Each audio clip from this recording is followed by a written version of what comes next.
dibuang oleh tukang-tukang bangunan, yaitu kamu sendiri. Namun ia telah menjadi batu penjuru. Dan keselamatan tidak ada di dalam siapapun juga selain di dalam Dia. Demikianlah sabda Tuhan.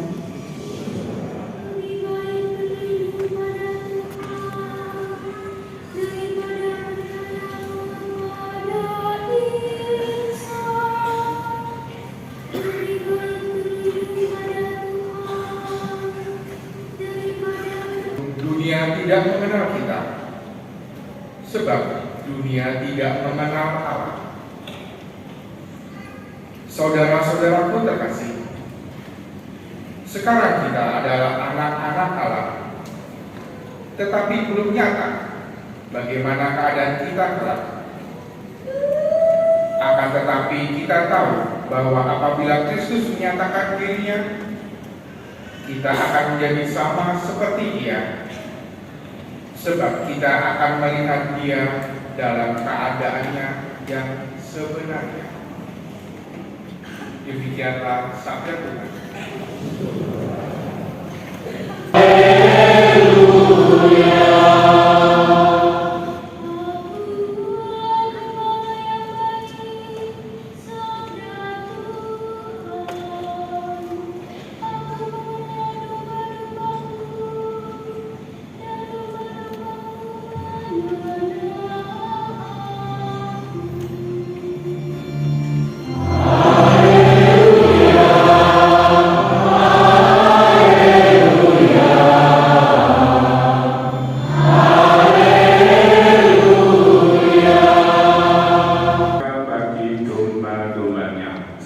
Sedangkan seorang upahan yang bukan gembala dan yang bukan pemilik domba-domba itu sendiri, ketika melihat serigala datang, meninggalkan domba-domba itu lalu lari, sehingga serigala itu menerkam dan mencerai-beraikan domba-domba itu.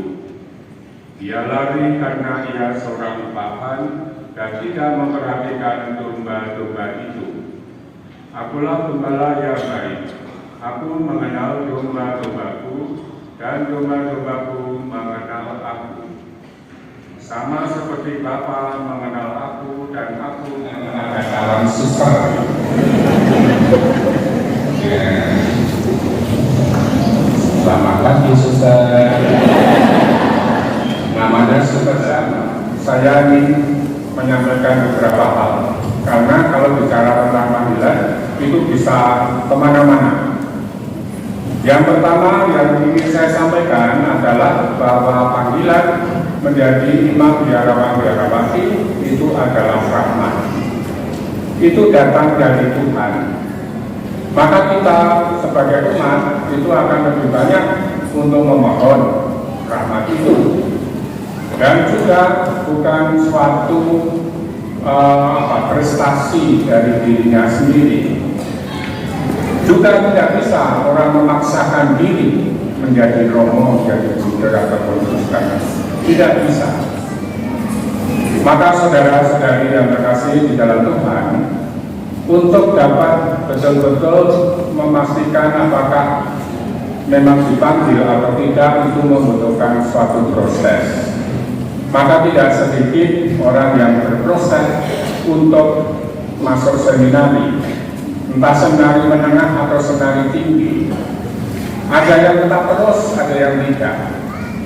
Atau kalau menjadi bruder atau suster, berproses, nanti sebagai suster junior bisa terus, tapi juga bisa berhenti. Bahkan yang sudah menjadi kalau tetap pun bisa terjadi demikian. Menjadi imam sama saja, tidak bisa semuanya itu dipastikan begitu saja. Nah, masalahnya itu kalau tidak terus, tidak lanjut, masih banyak orang mengatakan bahwa dia gagal. Kata gagal itu menunjukkan suatu ketidakberhasilan dari dirinya sendiri. Padahal itu adalah rahmat. Saya tadi juga mengatakan dalam khotbah saya tadi pagi bahwa sekitar 15 tahun yang lalu ketika saya misa di sini, waktu itu saya bertugas di seminari guru kita tahun orientasi rohani, saya mengatakan dengan tegas di sini dalam hal panggilan jangan pernah lagi mengatakan gagal. Yang baik untuk diwujudkan ungkapan yang positif, bahwa memang seseorang itu dipanggil, tapi kalau tidak lanjut, ya dipanggil sampai di situ, sampai di sini. Ini yang tidak mudah untuk membangun mindset. Karena ketika orang mencoba menanggapi masuk dalam seminari atau biara, itu kan sebenarnya merasa terpanggil. Tetapi ternyata pada suatu saat ketika memurnikan panggilan atau karena alasan tertentu harus berhenti. Nah, jangan dihakimi bahwa dia itu gagal. Gagal jadi romo, gagal jadi bruder, gagal jadi suster.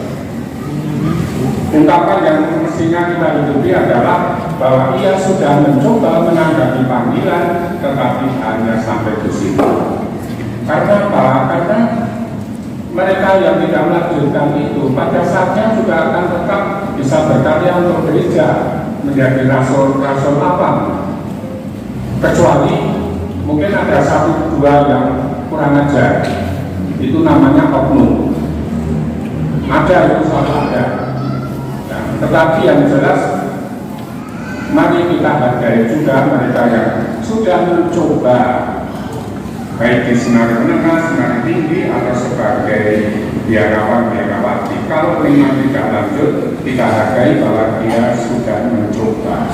Maka kata gagal itu ternyata kalau saya perhatikan, maaf saya cukup lama bekerja di karya pendidikan calon imam, itu ya kadang-kadang membuat juga orang tua itu takut untuk melepas anaknya masuk.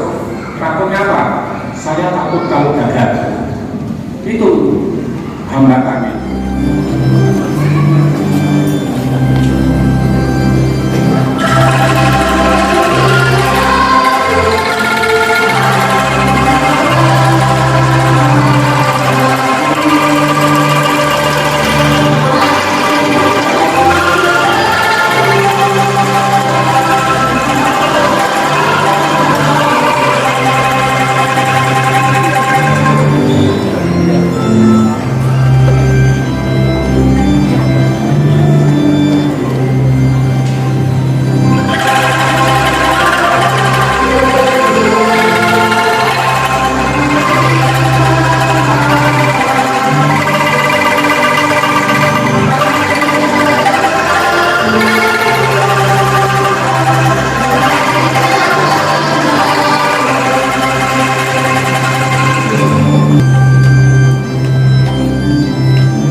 Lagi ya.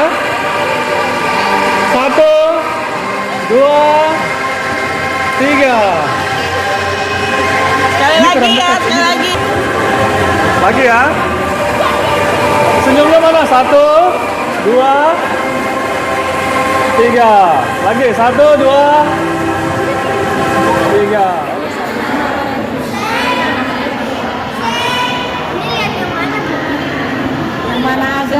depan aja, ke depan. Smile.